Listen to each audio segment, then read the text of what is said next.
In this video, I will show you how to turn on nearby option in Telegram. For that, the process is very simple and easy. So if you're new to the channel, make sure that you hit the like button, subscribe to our channel, share this video and comment under the video, and don't forget to hit the bell icon so you won't miss any future updates. So let's dive right into it. So what you have to do is to go to your Telegram application, and in the Telegram application you have to check one thing.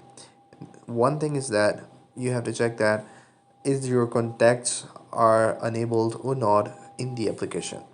So to cross check it, what you have to do is to go and search your contacts, and then as you guys can see that I can see my contacts right in here.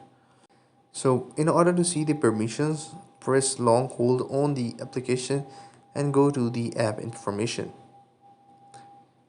and in the app information go to the permission tab. So in the permission tab, what you have to do is to search for the contacts, and in the contacts make sure that it's allowed. If it's allowed, press on don't allow and then press again on allow to cross check it for make sure that it's working. So that's how you can do it. I hope you find this video helpful.